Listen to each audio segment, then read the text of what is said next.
second thing that we have taken today is National Logistics Policy. This is going to be very important again, like the semiconductor one. This is also going to be a landmark in the India's industrial sector, basically logistics sector. We'll try to understand what are the difficulties that Indian logistics sector is facing and how this scheme tries to, this policy tries to address those difficulties or challenges that the Indian logistics sector is facing, right? Now, what is logistics sector? Logistics sector, at first, the first thing that comes to our head is a transportation. That is correct. Logistics sector is heavily dependent upon transportation, but that is only a part of it. We can say that is transportation is the major part of logistics sector, but transportation alone is not logistics sector. If we look at this pictographic representation, we can clearly see that warehousing, port transportation, road transportation, railway freight, air freight, the whole ecosystem of delivering goods from one place to another is called logistics sector, right? Of which the transportation sector is having the highest share. That means the logistics sector comprises not only of the transportation but warehousing facilities, okay, customs facilities, okay, and port facilities, intermodal port facilities. Intermodal port means such kind of ports where more than one mode of transportation is possible. Like a port is an intermodal port, intermodal facility. How? On a port, a railway line can go and take goods that have been offloaded from the ship to the hinterlands. Okay, even roads can go into the port. That makes the ports, the seaports, a very important intermodal facility. Now, government is also trying to develop dry ports. Dry ports are such container depots or such places where a central hub can be managed, where a lot of different kind of transportation channels can be routed, like railway freight, air freight, and road transport as well. So India is having a lot of problems with this logistics sector, and in the last 7 to 8 years, a lot of change has been made, a lot of policy, a lot of implementation, a lot of work on policy front, a lot of work on implementation front has been done, and it has certainly yielded some results as well. But still, our this logistics sector faces some challenges that we are going to look at, and that is why, to address those challenges, the government has launched a national logistics policy. National logistics policy. Now, what are the fundamental issues that we can think of? The first one is that there are a lot of ministries involved in construction of roads. If we take the very fundamental example of roads, for example, NHAI, National Highways Authority of India, constructs the highways, right? The national highways. Then every state has its own state highways. Then the roads connecting the villages and hamlets are constructed under Pradhan Mantri Gram Sadak Yojana, right? So there are at least 3-4, and then every city within itself, it has its own PWD, Public Works Department, right, which constructs different kind of roads in the colonies, in the city, within the cities, cities linking with the villages, right? So there are a lot of ministries working on different kind of roads itself. The aim is to provide connectivity to the people, but the fact is, for providing a road itself, there are at least 5 to 6 ministries, different ministries of state government or central government, both are working, and most of the time not in tandem. Not in tandem means not in synchronism. They are, most of the time, they do not understand the need of each other, the need of other departments which might arise, and they are building roads. We have a very popular meme also on the fact that once the road gets constructed, oh, the people forgot to lay the lines, the sewer lines, and now the road has to be deconstructed, that is, it has to be destroyed, and the sewer lines had to be put in, and then again the road has to be constructed. That is not only a meme, it is funny, it is painful at the same time, but also it shows lack of policy coordination amongst the ministries. The ministries or the departments are not coordinating well within themselves as to what should be the right process of laying down the sewer lines, right? and after the road is constructed, again the sewer lines have to be laid. Or the communication lines, we will see that often the road sides are being dug and the communication lines are being laid down. So what happens, what if we make this whole system synchronized, right? What if we make this whole system synchronized such that the PWD, Public Work Department, knows that the sewer line has to be laid, right, before that they are going to construct the road. Then they can, with the consultation with the department which is laying the sewer lines, can make first-hand assessment of the situation, and they can plan accordingly, so that the road has not to be destroyed to lay the sewer lines again, right? So this coordination among the various ministries, various implementing agencies will certainly improve the efficiency of our construction of roads, for example, right? For that, the Pradhan Mantri Narendra Modi, he launched a scheme, and that is called Gati Shakti Yojana. Gati Shakti Yojana means to increase the rate at which we are laying highways, but at the same time we are having coordination among various ministries as to what should be done. For example, if a highway is planned, so what should be other considerations that we need to take into, like does this highway need, for example, if a port is being constructed, okay, so what should be the capacity, giving the fact that a port will at least work for 40 to 50 years, right? So what should be the capacity, what should be the number of berths that are allotted to the port, what should be the main important mode of communication, how it should be connected with the hinterland, right? How it should be connected to the business centers, how it should be connected to the load centers, right? How the electricity should be delivered, what is the load forecasting. That means if all of this is being planned in tandem within the ministries, that makes the planning more efficient, right? That means the outcomes of such kind of planning will be more efficient. So for that, a Gati Shakti scheme was recently launched. Now, why did I tell you this? Because that is how we are laying foundation of reforms in the logistics sectors as well, right? So National Logistic Policy has been launched, and it will complement, moreover, it will complement, if you can see this, it will complement Pradhan Mantri Gati Shakti National Master Plan, a multimodal connectivity infrastructure development program. Now this is a very important, Pradhan Mantri Gati Shakti National Multimodal Plan or National Plan, Master Plan is a very important, not only from our UPSC perspective, but from the perspective of the country's development as well. Because now now a lot of design, lot of planning, the planning phase of a project is being done or is going to be executed in such a manner that it is in coordination with a lot of ministries which might be interested in that certain kind of project. Okay, so I hope you understood this. That is the news. Let's look forward what we have. What are the issues with the India's logistics sector, or why we need a reformed logistic policy at the first hand, right? Why do we need a reformed logistic policy? The first one is logistics cost. The cost of logistics is very high. India is having one of the highest cost of logistics as a percentage of GDP in the whole world. Like India is having 14%, the logistic cost. India's logistic cost only is around 14% of GDP, which is around 8 to 10% in the developed countries, right? That is our whole cost. If we calculate the GDP from the cost perspective, then 14% of that cost will be the logistics sector, right? That means, well, now why is this not a good thing? Because first of all, it creates barriers to business entry.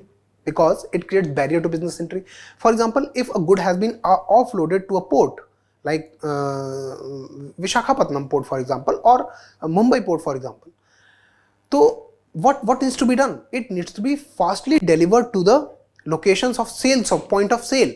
If it is not being delivered, then the person who has imported that specific good might face a loss of revenue. That kills business.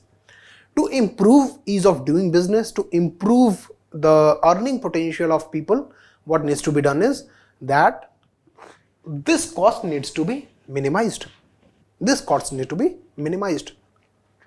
The National Logistic Policy aims to minimize it around 8% by 2030. That is a very important goal that National Logistic Policy sets for itself. Around 10 to 15% of the product cost. That means if this pen I use to write on this board, if it costs around 3,000 rupees, so 10 to 15% of the cost is only included in transportation. That is actually a huge volume, like 300 to 400 rupees of this whole cost is just the transportation cost. And this transportation cost, if we talk about USA, it is only about 8%. US is having the lowest transportation cost or freight cost as the value of the good, as the percentage of the goods price, right? Like it will be not around 200, it will be, for if the good is around 3,000 rupees, the cost of freight will only be around 8% of the total cost, and in India it can be from 10% to 15%, right? Second one is transportation issues, right? The second one is transportation issues.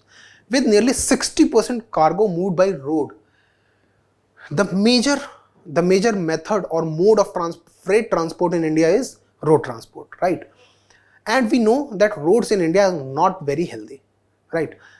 The major problem of roads in India is a lot of checkpoints. A lot of checkpoints lead to creation of a lot of hurdles in the terms of it creates time delays, right? It creates time delays. Okay, now the government has brought in FASTag and it has been made mandatory. It has certainly improved some kind of the delays that these road transport vehicles were facing, that has certainly been reduced. But due to a lot of tolls and a lot of checkpoints and a lot of departments involved in these checkpoints, like forest department, right, revenue department, road transport department, all the department, they create a lot of a cumbersome web of problems which the truckers face, and that leads to delay in the delivery of the consignment, right? Poor road infrastructure, multiple checkpoints, and congestion also. Indian roads in the cities, of course, are a lot congested, and that also because trucks have to park themselves out of the cities because of the lack of connectivity of road that bypasses the city sometimes. That is why it becomes sometimes very hard. Sometimes trucks are waiting outside the city for the whole day, and when they are allowed entry by 10 p.m, so all they can do is they can ride up to like 300 to 400 kilometers or 250 to 300 kilometers in one night. That leads to great delays in the transportation sector. Then port sector issues. Port sector, I believe it is visible. Okay. Ships average turnaround time. Turnaround time means the time that is taken to offload or unload, to load or unload the ship. That is called turnaround time. Turnaround time in India has been one of the highest in the whole world. In 2014, it was around 4 days. That means if a ship came to Indian port, it will take on an average 4 days to load or unload it. That means it is leading to huge amount of delays. On the contrary, the UNCTAD data, United Nations Convention on Trade and Development, data shows that the median ship turnaround time globally is 0.97 days. It is even less than 1 day, even less than 24 hours. Whereas in India, in 2014, it was 4 days. That was very, very high, right? Now that has been, some policies have been implemented, like India has some logistic reforms have been brought in, and now it is around 2.59 days. It is still very, very high as compared to the median of the whole world. That is around 0.97 days. The turnaround time for ship is 0.97 days. Then fuel costs. Fuel costs in India are one of the highest, right? That leads to, of course, the higher cost of the product that is being delivered, right? Automation of process. See, now a great automation that has been brought in is e-way bill under the GST regime, right? Similar kind of single window transactions need to be brought in more for removing the compliance burdens, right? Compliance burden means, for example, someone is transporting some kind of good. So what kind of forest checkpoint, what kind of revenue department checkpoint, what kind of road department checkpoint, all these compliances need to be brought at single window so that the compliance burden can be eased on the truckers and the efficiency of movement can be improved. Technology needs to be brought in, because another major important factor is that in India the fleet of the trucks is not very large, right? There are a lot of truckers with very smaller fleets, right? That leads to creation of aggregation problem. For example, if one wants to have 10 trucks, but there are most of the trucks, like if someone wants like 20-30 trucks, but the average truck capacity of a fleet is in India is around 5 to 8 and 8 to 10, right? That means the single point aggregation problem is definitely there. Technology like Uber, what Uber does is Uber aggregates the transport providers, for example cabs, and it brings at one platform all these transport providers. Similarly, technology can be used to aggregate these fleets and bring about more scalable solutions to the fore. So I hope you understood what are the issues with India's logistics sector. Now you are looking at, I believe it is visible,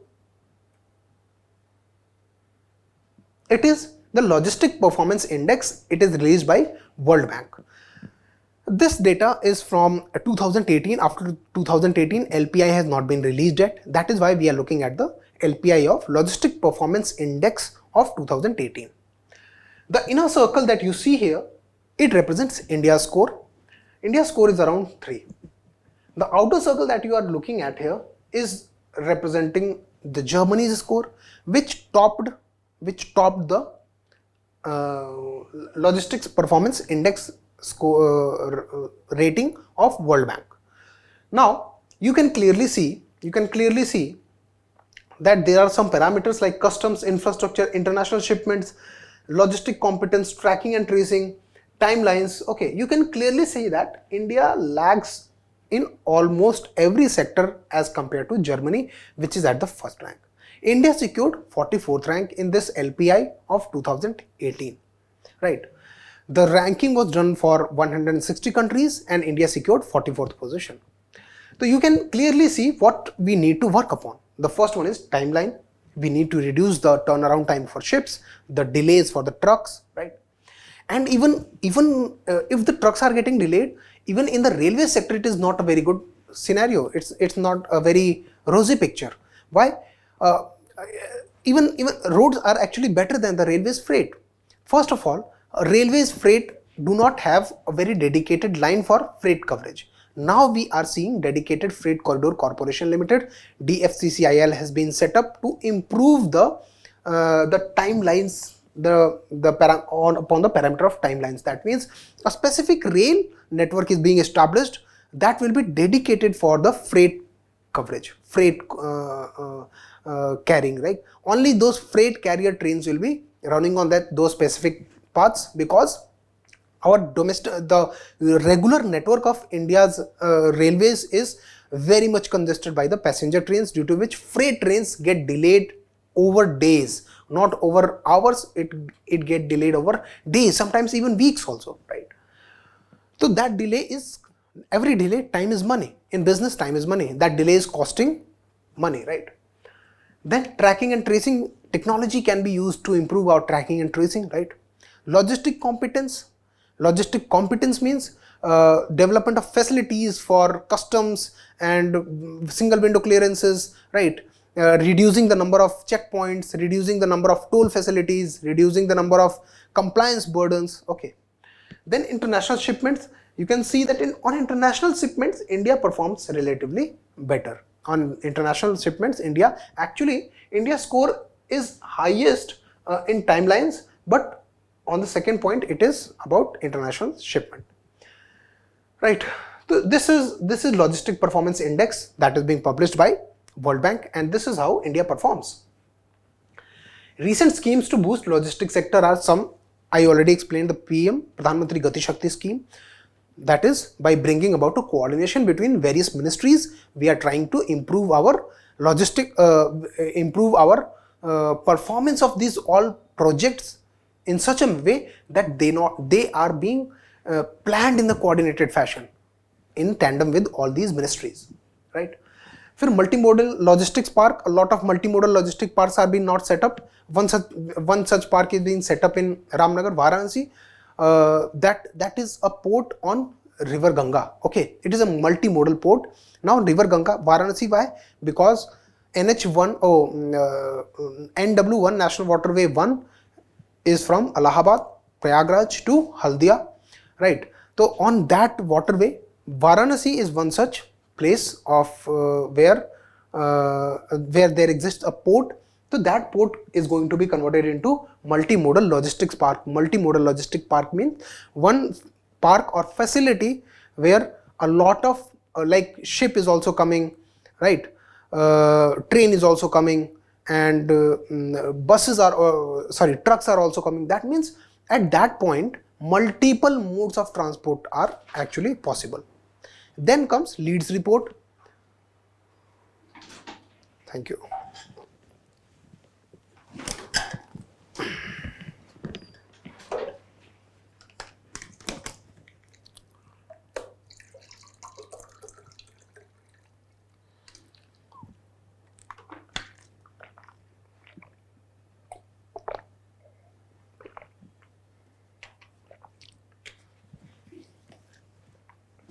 Leeds report is being released by Ministry of Commerce.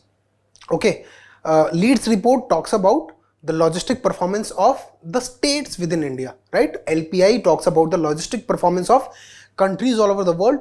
Leeds report talks about the logistic performance of states within India, and Gujarat has topped that specific report, right?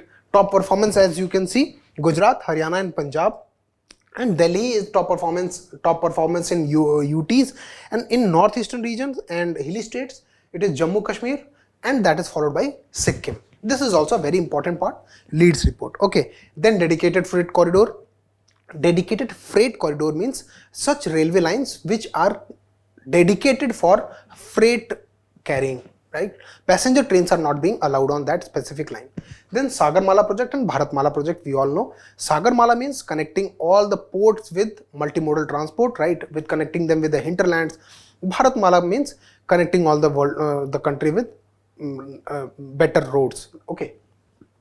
So these are the schemes that the government has brought, and these schemes have yielded result. And what has happened is our turnaround time has reduced, our logistic performance has improved, right? Now we need to improve that further. So that is why the National Logistics Policy. What are the goals of the policy? The targets are reduce cost of logistics in India to be comparable to global benchmark by 2030. Cost of logistics should be brought down around 8%, that is global benchmark, because cost of logistics as the cost of product is around 15% in India, that we saw in the very first slide. That needs to be brought down to 8% or 10%, that is the global benchmark.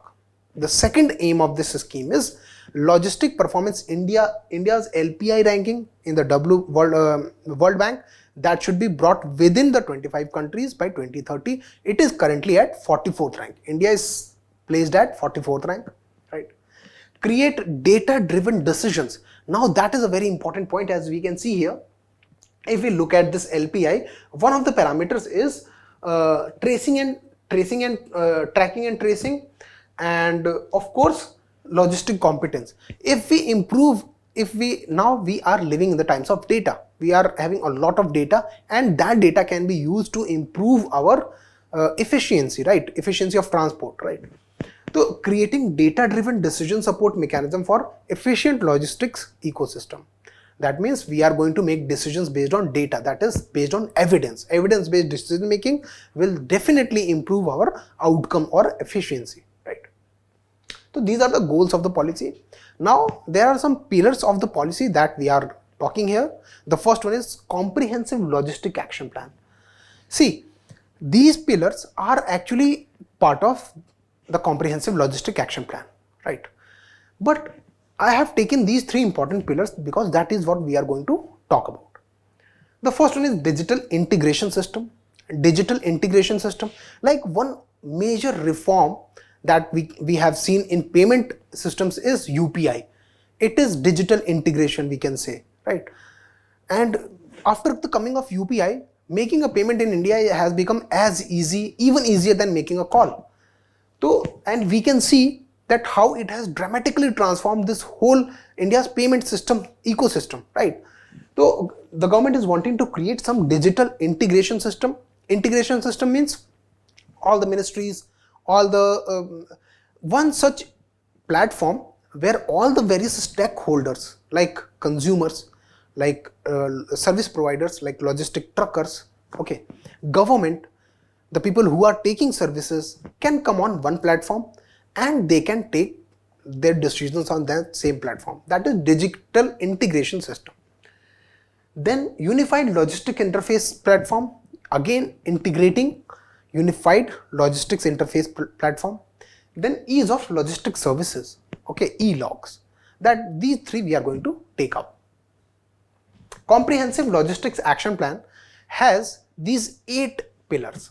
The first one is integrated digital logistics system. The second one is standardization of physical assets and benchmarking service quality standards. Like what is the meaning of second point?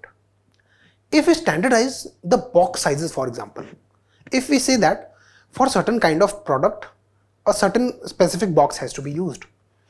If we merely standardize the box sizes, we can make huge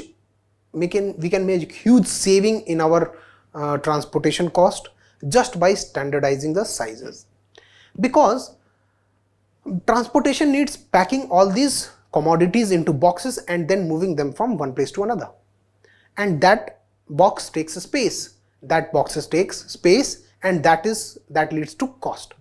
If we standardize that if one is manufacturing this product, it will have to be packed in a specific bag irrespective of company or whatever the selling platform, for example. So what will happen is then the logistics services provider will be more able to make decision as to how they should design their trucks to more efficiently carry such kind of products, right? And more number of products can be if we design some efficient packing systems, the more number of products can be put into a very smaller volume and hence a reduction in cost. So standardization of physical assets and benchmarking of service quality standards. Service quality standard means how should we judge a logistics delivery agent or a logistics delivery company? What should be the standards that need to be set, right? Then logistics, human resource development and capacity building, human capital development in the sector of logistics, right? State engagement, by engaging the state governments, okay, giving them incentives to create better logistic policy. Actually, there are a lot of state governments which already have their own logistics policy. For example, Maharashtra, Madhya Pradesh, UP, right? These states already, Gujarat, these states already have their own logistics policy. Then EXIM logistics for cross-border trade facilitation, like easing off of the custom compliant rules on the international borders. Easing down the custom compliant rules will reduce the turnaround time for ships or aircrafts which are making the logistic delivery. Okay, so if we make international compliance easier, we will be reducing our cost of the product by reducing the cost of compliance, right? Service improvement framework to improve the cross-sector coordination, right? Road department, port department, railways department, all these are working in synchronism to leading to a better outcome, right?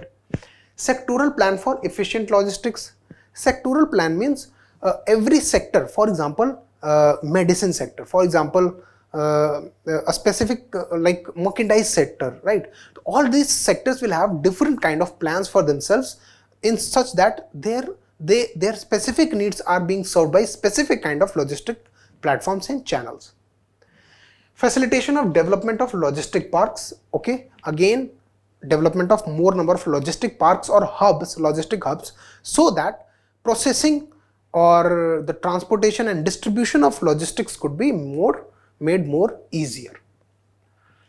This is Unified Logistics Integrated Platform. It is called ULIP.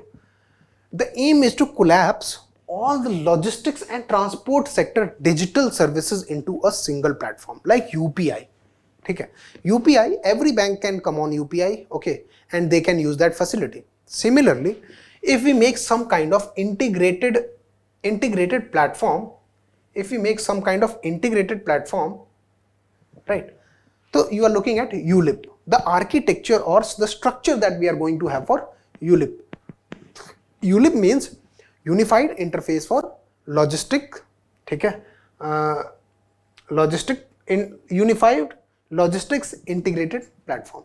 We are going to bring about one platform where all the ministries are connected with each other, right? And the schemes that these ministries are running with respect to the logistics sector, these schemes are coming together on that specific platform, and the convergence of all these schemes is going to help the people who are going into the logistics delivery, logistic transportation, logistics, like all these people who are going to be the beneficiary of this scheme. So ULIP is not only this is only one governance layer. Governance, it is actually having 3 layers: governance layer, application layer, and then performance layer. So it is governance layer as to how government will integrate itself into ULIP. ULIP is like UPI. UPI means Unified Payment Interface. So it is one single platform that provides all the banks access to payment systems, right? And you can make payment from one bank to another without even checking if you don't have to go through the whole process of NEFT, RTGS and checking if the bank account and what. You just have to enter a mobile number or a UPI ID, and that specific UPI ID will be linked to a one bank. It is all encapsulated. You just need to make a payment. So similarly, this is the background of ULIP platform that the government is preparing, and ULIP platform is having government, consumers, basically the people who are the consumers of the logistics sector, and the people who are providing the services of the logistics sector. So all these 3 stakeholders are being brought on the same platform, ULIP, and that is how this scheme is being implemented, right? Another is e-logs. E-logs is actually one single point grievance redressal mechanism. Single point grievance redressal mechanism for logistics sector. Okay. So it will be a single portal for submission of logistic services related inquiries, queries, suggestion, issues, grievances. Okay. Then evidence-based decision making will be taking place at this portal, right? Digitized recording, tracking and resolution, established of SLAs and escalation matrices, and then institutional knowledge repository. Because this platform, actually e-logs, is a platform that the government is developing. It is another platform from ULIP. ULIP is a different one. It is different one. It is for the purpose of basically registering issues, queries. Okay. And we understand that a lot of data is being going to be generated here as well. Okay. So that data actually could help the logistic services provider, the government in making policy, the logistic services provider in making their services better, and the people who are actually registering their complaints or grievances to get them resolved easily and automatically without the human intervention, right? So this is the feature of e-logs. So that was all about the national logistics policy. It is going to be very improved. It is going to be very helpful. It is going to improve our logistic performance index. It is going to improve our it is going to reduce our turnaround time on the ports. It is going to reduce the freight cost, and as the aim of the scheme itself is to reduce the transportation cost as the cost of the product by 15% to 10%. I hope you understood that. If you have still any questions, you might have, so you please go into the comment section and comment your query. I will be taking them personally and I'll be explaining them in the next lecture whenever we meet.